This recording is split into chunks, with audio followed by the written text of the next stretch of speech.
മറ്റു റിപ്പോർട്ടിലേക്ക് PM ശ്രീ പദ്ധതിയിൽ കേന്ദ്രത്തിന് വഴങ്ങിയതിൽ ന്യായീകരണവുമായി വിദ്യാഭ്യാസ മന്ത്രി വി ശിവൻകുട്ടി 1466 കോടി രൂപ എന്തിന് കളയണമെന്നാണ് മന്ത്രി മാധ്യമങ്ങളോട് പ്രതികരിച്ചത്. മറ്റു വകുപ്പുകൾ തുക വാങ്ങുന്നുണ്ട്. പൊതുവിദ്യാഭ്യാസ വകുപ്പ് മാത്രം വാങ്ങാതിരിക്കേണ്ടതില്ല.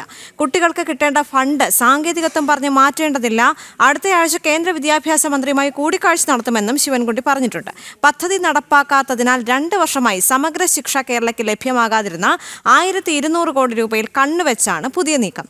CPIയുടെ കടുത്ത എതിർപ്പ് തുടരുമ്പോഴും മന്ത്രിസഭയെയും മുന്നണിയെയും മറികടന്നാണ് പദ്ധതിയിൽ ഒപ്പുവയ്ക്കാൻ ഒരുങ്ങുന്നത്. വിദ്യാർത്ഥി സംഘടനയായ ABVP നേരത്തെ ഇക്കാര്യത്തിൽ മന്ത്രിക്ക് നിവേദനം നൽകിയിരുന്നു. വിവിധ സ്ഥലങ്ങളിൽ വിദ്യാഭ്യാസ മന്ത്രിയെ കരിങ്കൊടി കാണിച്ച് വലിയ പ്രതിഷേധങ്ങളിലേക്കും ABVP നീങ്ങിയിരുന്നു. ഞാൻ കേന്ദ്രമന്ത്രിയെ കാണാൻ വേണ്ടി അടുത്ത ആഴ്ച പോകുന്നുണ്ട്. കേന്ദ്രമന്ത്രി വിദ്യാഭ്യാസ മന്ത്രിയും കേന്ദ്ര വിദ്യാഭ്യാസത്തിൻ്റെ സഹമന്ത്രി സ്വതന്ത്ര ചുമതലയുള്ള മന്ത്രിയും അവർ രണ്ടുപേരും കഴിഞ്ഞ ആഴ്ചയാണ് കത്ത് വീണ്ടും അയച്ചത്. ബഹുമാനപ്പെട്ട മുഖ്യമന്ത്രി പ്രധാനമന്ത്രി അടക്കം ആൾക്കാരെ കണ്ടപ്പോഴും ഇക്കാര്യം ശ്രദ്ധയിൽപ്പെടുത്തിയിരുന്നു. ദിസ്ന സുരേഷ് ചേരുകയാണ് കൂടുതൽ വിവരങ്ങളുമായി. ദിസ്ന, മന്ത്രി എത്ര വേഗമാണ് നിലപാട് മാറ്റിയത്? കാരണം PM ശ്രീ പദ്ധതിയിൽ ഒരു കാരണവശാലും ഒപ്പുവെക്കില്ല എന്നുള്ള ഒരു നിലപാടായിരുന്നല്ലോ ഈ ശിവൻകുട്ടിക്ക്. പക്ഷേ ഇപ്പോൾ അദ്ദേഹം പറയുന്നത് 1466 കോടി എന്തിന് കളയണമെന്നാണ്. എന്താണ് ഈ നിലപാട് മാറ്റത്തിന് പിന്നിലുള്ള പ്രധാന കാരണം?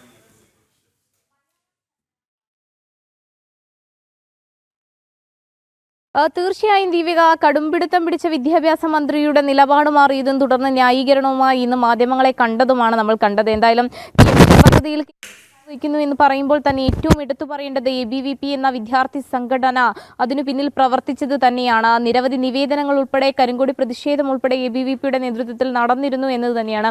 ആ വിദ്യാർത്ഥി സംഘടന വലിയ രീതിയിൽ പറഞ്ഞത് വിദ്യാർത്ഥികൾക്ക് വലിയ രീതിയിൽ ഗുണം ലഭിക്കുന്ന ഈ PM ശ്രീ പദ്ധതിയിൽ കേരളം ഒപ്പുവെക്കുന്നില്ല. അത് ഒപ്പുവെക്കാത്തത് വലിയ രീതിയിലുള്ള അട്ടിമറി ഉണ്ട് എന്നതടക്കം ABVP ചൂണ്ടിക്കാട്ടിയിരുന്നു എന്നത് തന്നെയാണ്. എന്തായാലും PM ശ്രീ പദ്ധതിയിൽ കേരളം ഒപ്പ് വെക്കുമ്പോൾ അതിനുള്ള ഏറ്റവും വിജയം എന്ന് പറയുന്നത് ABVP എന്ന വിദ്യാർത്ഥി സംഘടനയുടെ വിജയമായി തന്നെയാണ് അതിനെ പ്രധാനമായും കാണേണ്ടത് എന്ന് തന്നെയാണ്. അല്പസമയം മുൻപാണ് വി ശിവൻകുട്ടി മാധ്യമങ്ങളെ കണ്ടത്. മാധ്യമങ്ങളെ കണ്ടപ്പോൾ ന്യായീകരണവുമായാണ് മന്ത്രി രംഗത്ത് വന്നതും എന്നതും ഏറ്റവും ശ്രദ്ധേയമാണ്. CPI ഉൾപ്പെടെ ഇതിനെ എതിർത്ത് നിൽക്കുമ്പോഴാണ് ഇത്തരത്തിൽ PM ശ്രീ പദ്ധതിയിൽ ഒപ്പുവയ്ക്കാൻ കേരളം ഒരുങ്ങുന്നു. അത് സ്ഥിരീകരണവുമായി വിദ്യാഭ്യാസ മന്ത്രി നേരിട്ട് വരുന്നു. അടുത്ത ആഴ്ച കേന്ദ്ര വിദ്യാഭ്യാസ മന്ത്രിയുമായി കൂടിക്കാഴ്ച ഉണ്ടാവുമെന്നതും ശിവൻകുട്ടി വ്യക്തമാക്കിയിട്ടുണ്ട്. എന്തായാലും മുഖ്യമന്ത്രി പ്രധാനമന്ത്രി ഉൾപ്പെടെ കണ്ടപ്പോൾ ഈ കാര്യങ്ങൾ സംസാരിച്ചിരുന്നു. ഇന്ന് ഉൾപ്പെടെയുള്ള കാര്യങ്ങൾ മന്ത്രി വി ശിവൻകുട്ടി വാർത്താ സമ്മേളനത്തിൽ പറഞ്ഞിട്ടുണ്ട്. ദേവിക, എന്തായാലും വരും ദിവസങ്ങളിൽ കൂടിക്കാഴ്ച ഉണ്ടാവും, തുടർ നടപടികൾ ഉണ്ടാവും എന്ന് തന്നെയാണ് മനസ്സിലാക്കാൻ സാധിക്കുന്നത്. എന്തിനാണ് കേന്ദ്രം അനുവദിച്ചു നൽകുന്ന കോടികളുടെ രൂപ തങ്ങൾ നിരാകരിക്കുന്നത്, അല്ലെങ്കിൽ അത് വേണ്ട എന്ന് വെക്കുന്നത് എന്നൊരു മുടന്തൻ ന്യായീകരണമാണ് വിദ്യാഭ്യാസ മന്ത്രിയുടെ ഭാഗത്ത് നിന്ന് വന്നത് എന്നത് തന്നെയാണ് ഏറ്റവും ശ്രദ്ധേയമായി എടുത്തു പറയേണ്ടത്. എന്തായാലും ABVP കഴിഞ്ഞ കുറച്ച് നാളുകളായി നടത്തിയ സമര പോരാട്ടങ്ങൾക്ക് ഉണ്ടായ ഏറ്റവും വലിയ വിജയത്തിളക്കം എന്ന് തന്നെ വേണം നമുക്ക് ഈ PM ശ്രീ പദ്ധതിയിൽ കേരളം ഒപ്പുവയ്ക്കാൻ പോകുന്നു എന്നതിനെ സംബന്ധിച്ച് പറയുകയാണെങ്കിൽ എടുത്തു പറയേണ്ടത്.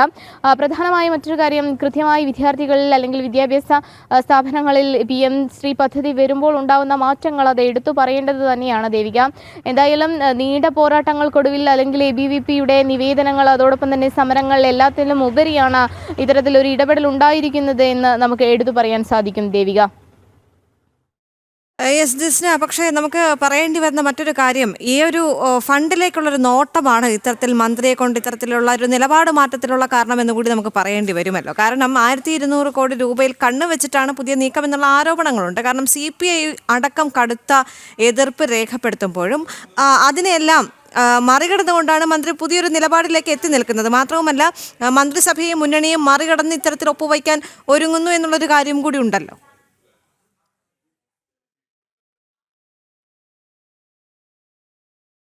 തീർച്ചയായും ദേവിക, ഈ പദ്ധതിയുമായി ബന്ധപ്പെട്ട് 20 ലക്ഷത്തിലധികം വിദ്യാർത്ഥികളാണ് ഈ പദ്ധതിയുടെ നേരിട്ടുള്ള ഗുണഭോക്താക്കളാവുക എന്നതാണ് ഏറ്റവും എടുത്തു പറയേണ്ടത്. അല്ലെങ്കിൽ കേന്ദ്രം മുന്നോട്ട് വയ്ക്കുന്ന പദ്ധതിയുമായി ബന്ധപ്പെട്ട് വിശദീകരിക്കാനുള്ളത്. പ്രത്യേകിച്ച് സ്കൂൾ വിദ്യാഭ്യാസത്തിന്റെ ഗുണനിലവാരം, അതോടൊപ്പം തന്നെ വിവിധ മാനങ്ങളെക്കുറിച്ചുള്ള ധാരണയും നയം പ്രയോഗം നടപ്പാക്കൽ എന്നിവയെക്കുറിച്ചുള്ള അറിവും ഈ പദ്ധതി പ്രോത്സാഹിപ്പിക്കുന്നു എന്നത് തന്നെയാണ്.